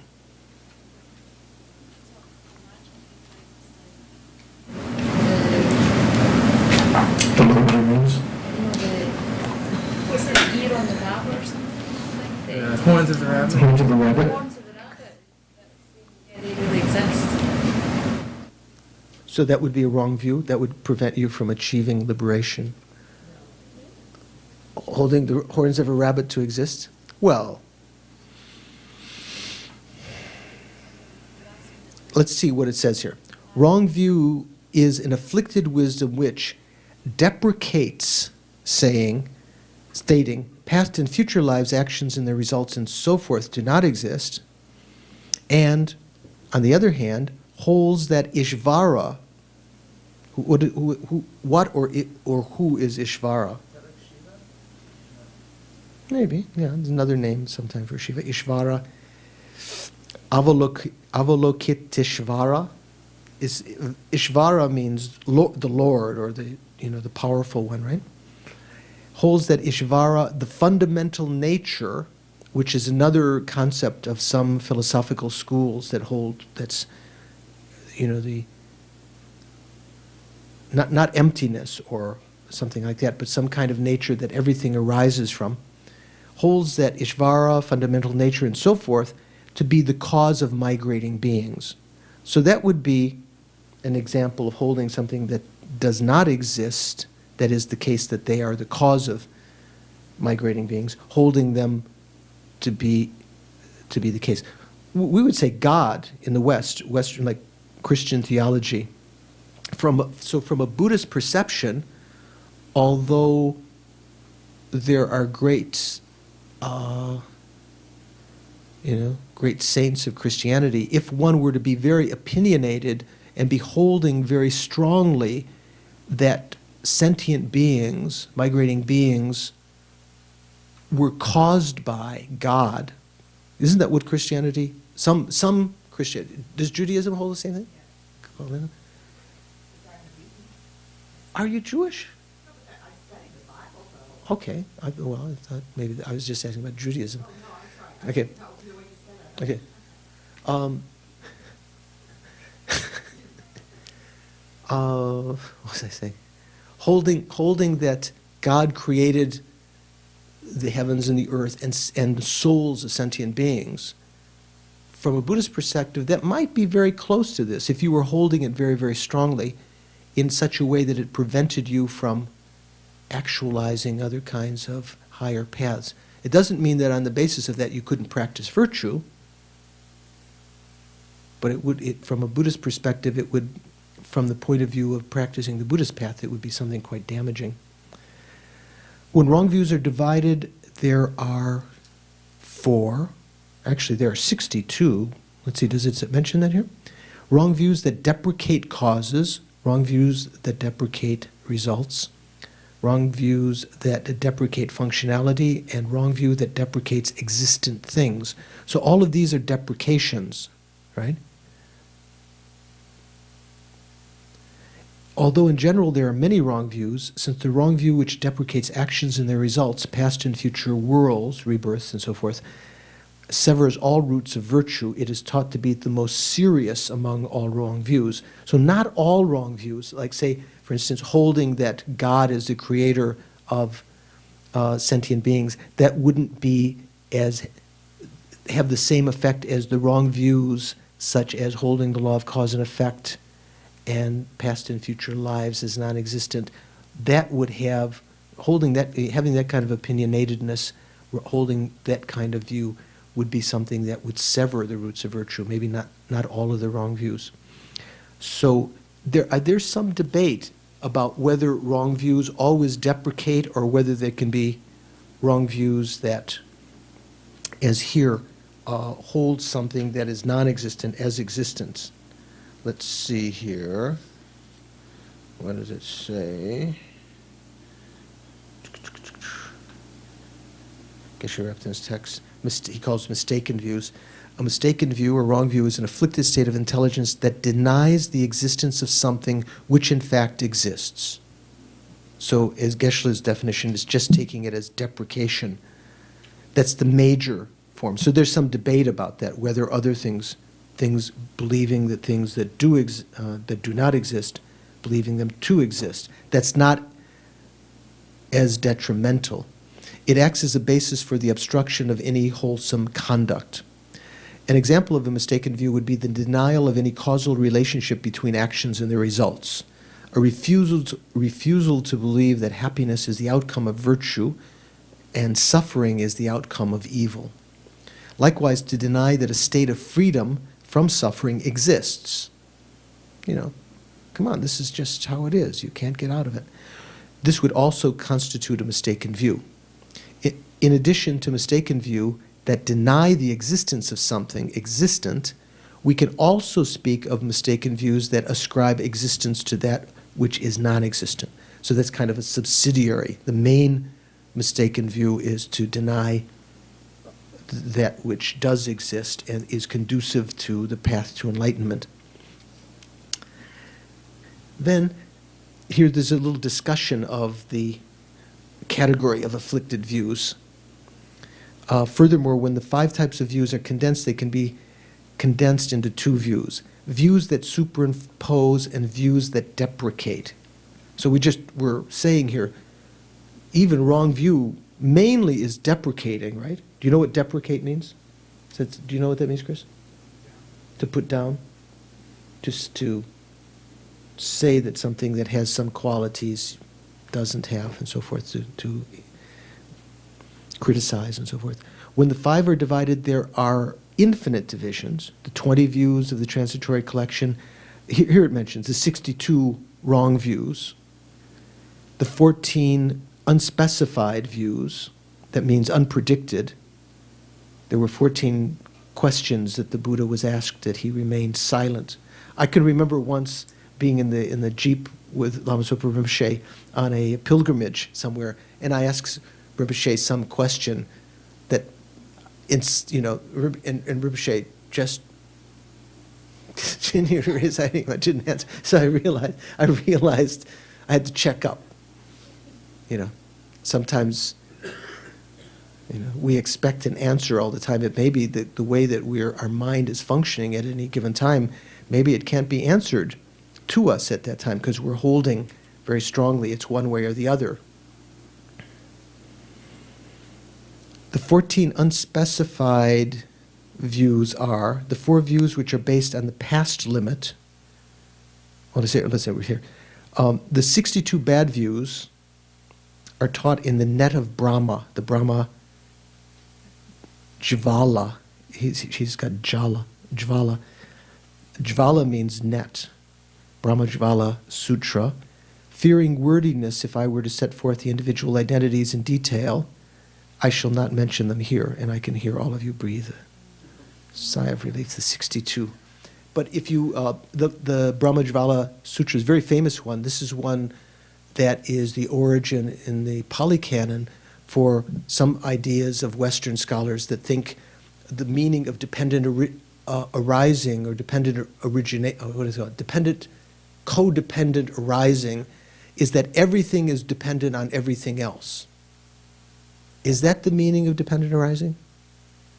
You know, like the butterfly, like nowadays in chaos, the butterfly flaps its wings in South America, and then as a result of that, the storms start in Germany. So in the Brahmajvala Sutra, I think in that one, there's talking about some example of an intricate lattice of crystals, all of which are reflecting each other. But that's not the general meaning of dependent origination. Dependent origination means that phenomena, at different levels of meaning, phenomena arise in dependence on causes and conditions. There's the 12 links of dependent origination.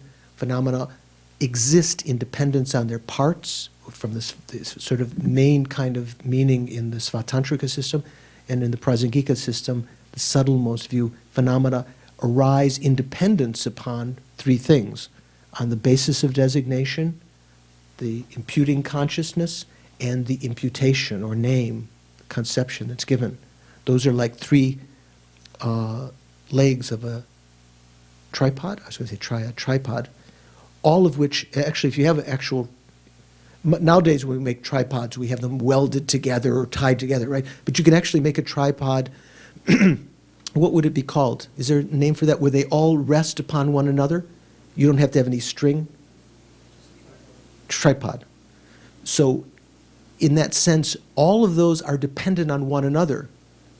The dependent, the phenomena that's imputed also depends on the basis of designation and the imputing consciousness. And the imputing consciousness depends on the basis of designation because it can't impute unless it perceives a basis of designation, and so forth. They all depend upon one another. That's said to be, from the Prasangika point of view, the fine view of dependent arising. So in the Brahmajvala Sutra, if you read in the Pali Canon, I think the Wisdom Publications, you can read that. Also in the Mahayana Sutras, I believe there also exists a version. So in that, there's another section that talks about the 62 wrong views, okay, that were prevalent in various times. And here, now it's talking about, it's going into another one of these things, the 14 unspecified or unpredicted views. The 4 views which are based on the past, extreme, the 4 views which are based on the future, will the in the future, will the Tathagata exist or will he not exist, things like this. The 4 based on nirvana, and the 2 views which are based on the body and life force. So let's see, we could just mention this a little bit. The 4 which are based on the past limit are the views that the self and the world are permanent, are impermanent, are both permanent and impermanent, and are neither. Okay, you can see a more elaborate explanation in other places. These views are asserted by the Samkhyas, the enumerators, the Shravakas, the hedonists, the Nigrantas, naked ones, and the Vaishyaputriyas, a sub-school of the particularists. That means the Vaibhashikas, right? Here I have merely mentioned the names of these. No, not Vaishyaputriya, I think is a subset of Vaibhashika, yeah. Here I have merely mentioned the names of these views. If you wish to understand in detail their individual identities as well as the manner in which they arose, then you should consult the precious sutras and the middle way texts that comment upon their intention. Why are these views called unspecified? They're called unspecified not because they are neither posited as virtue or non-virtue, rather when these samkhya's and so forth, proceeding from the assumption of a self of persons, questioned whether the self and the world are permanent and so forth, the Buddha, deeming them to be unsuitable vessels for the time being, did not teach the selflessness of the person, and with the thought that in the absence of a qualified basis, a qualifying attribute is inappropriate, the Buddha did not respond to these questions. So you could say the unanswered or unpredicted. He's translating unspecified. Hence they are called unpredicted or unanswered questions. In this way, the precious Garland says, when asked whether the world has an end, the conqueror remains silent. So I will not accept on the final exam anyone that leaves blank and just and expects to get a perfect answer. Unless, or maybe, I don't know, if I ask a really absurd question, you have to use your wisdom. I am not a suitable vessel. Because he did not teach to non-vessels the profound Dharma, he did not teach the profound Dharma to non-vessels. What does that mean, a vessel of the Dharma?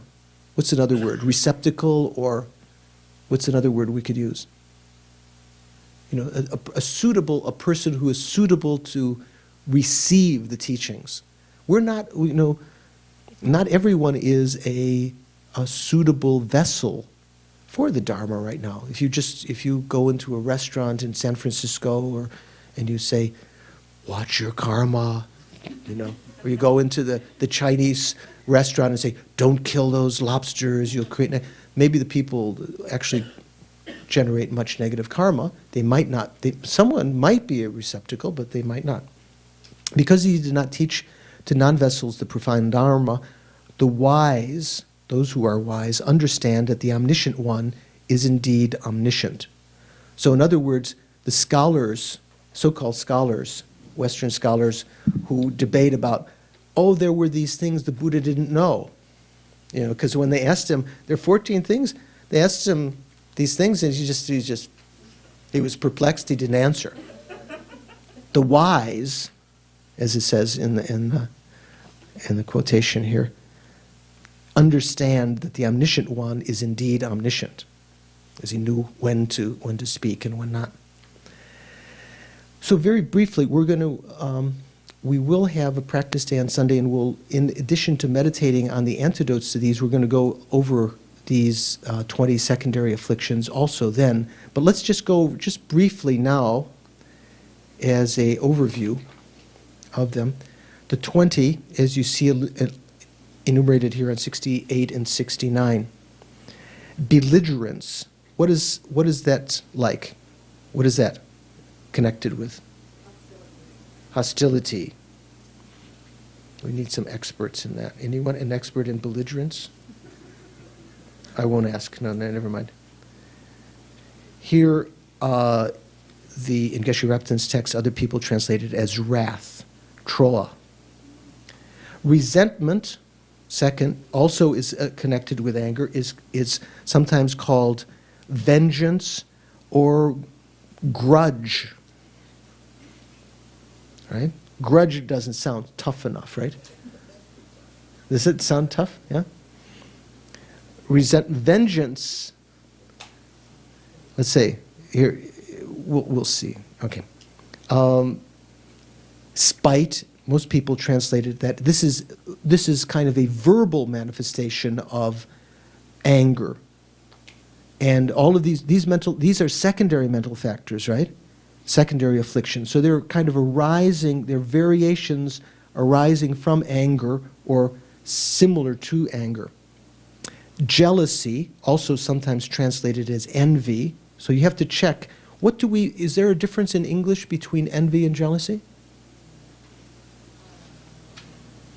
What do you think, Carl? Envy and jealousy, do they mean exactly the same thing? They're different. How would you say? You can be jealous if your girlfriend or boyfriend is talking to someone else, you wouldn't feel, would you feel envious? Envious is when someone else has qualities that you want to have or something, right? So you have to check which of those is a better translation of this. Miserliness, also called avarice. Did I skip something? Here in Geshe Rapton's text, he's got cruelty here that comes, I think, number 10, harmfulness. Miserliness, deceit, and dissimulation. What are deceit and dissimulation? Do you know what those are? Did we talk about them before? Is that a word that you use in everyday language? Dissimulation, when you're talking to your cab driver. Don't dissimulate. It's not a word that we usually use in everyday language, is it? Do you know what dissimulation means? To dissimulate means not to say the truth, but to kind of like, is it the same as prevaricate? What does prevaricate mean? You don't know? Dissimulate, prevaricate. So here's something. You're piling on. I'm piling on. So you can maybe check in the dictionary, dissimulation. Well, let's just take a look what the definition here. I'll read you from Geshe Rapton's here. Pretension, dishonesty. Oh well, dissimulation. He also calls it dishonesty. Here,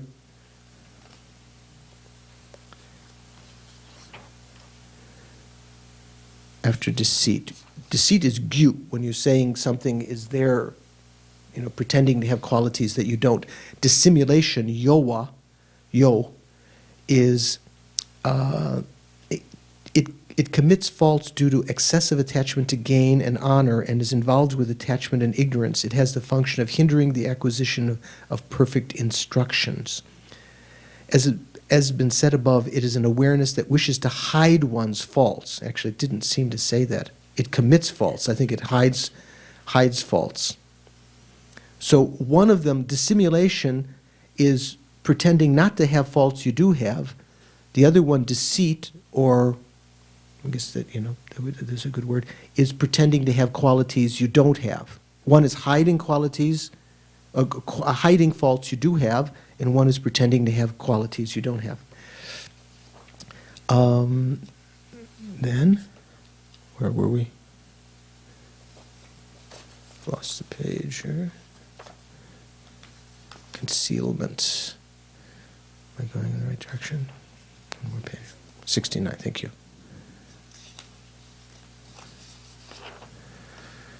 Deceit and dissimulation. Haughtiness. So this is a kind of state similar to pride, because when we talked about pride, we talked about an inflated mind.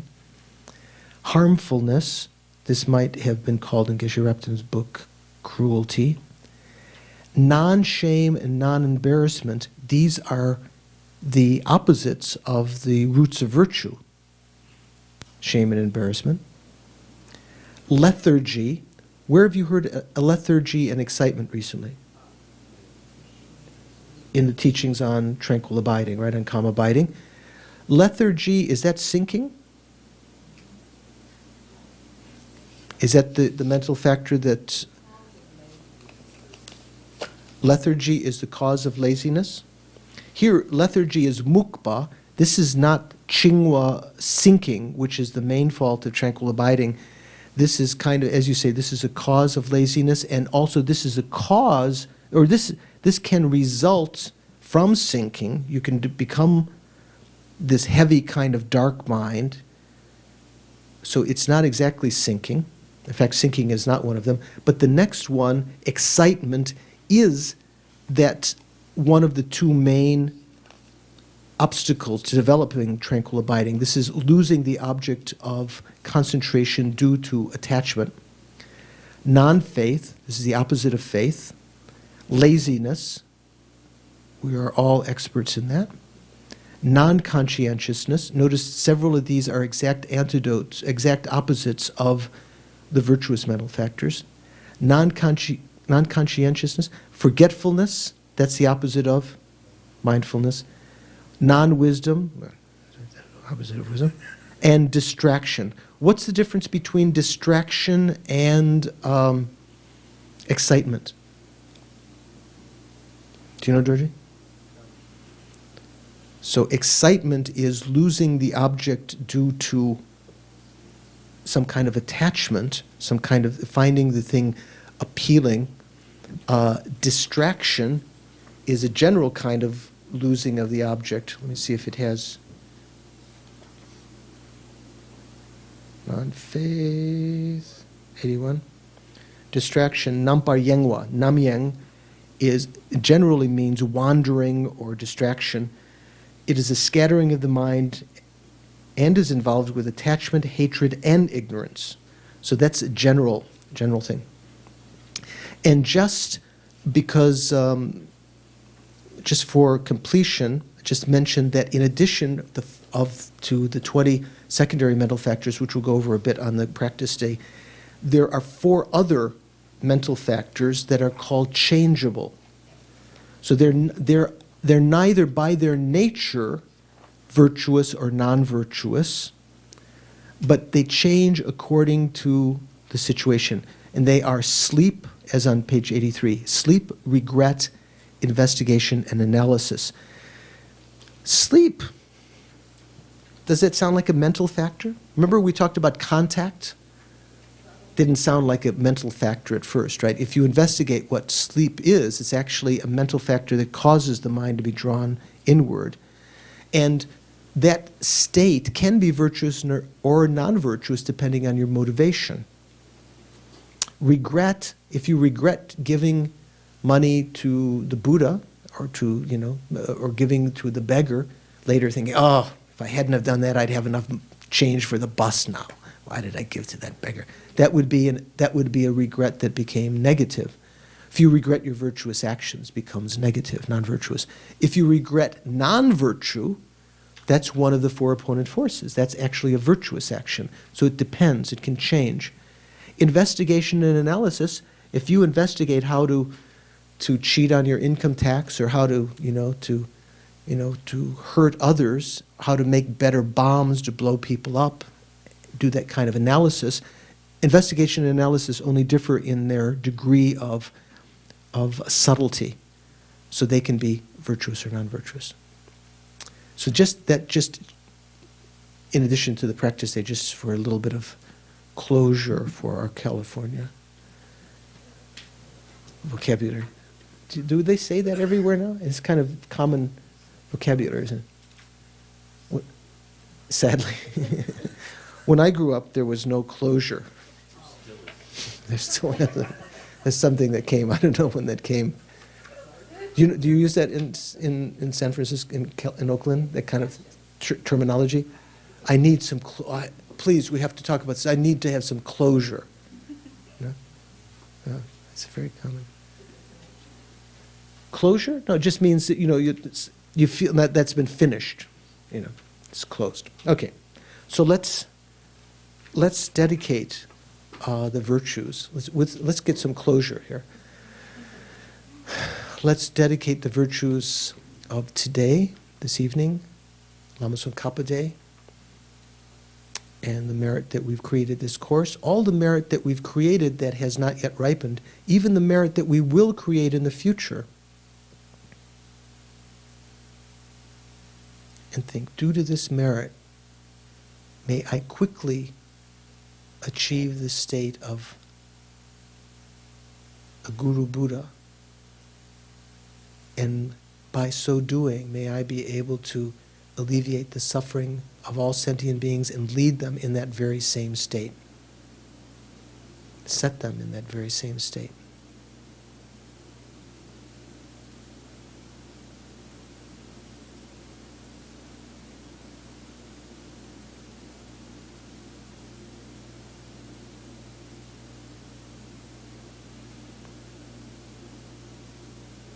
You can alternate then and try to meditate on the emptiness of the 3 spheres to let go of your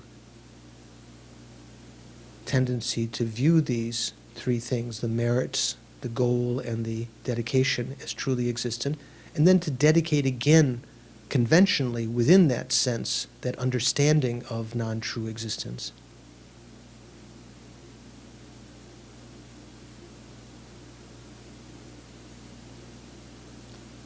Although the merits only exist as designations, as imputations, they still function. They still exist conventionally, and they will have results, but they don't exist inherently or truly as the mind perceives.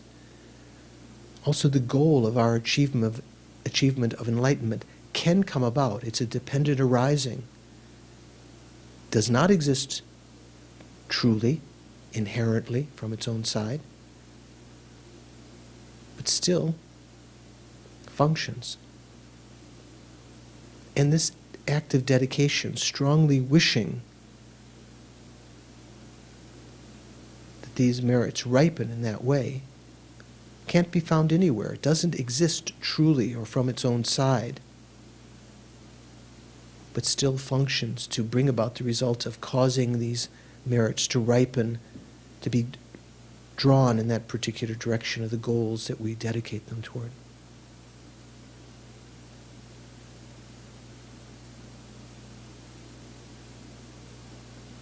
The dedicator is not truly existent.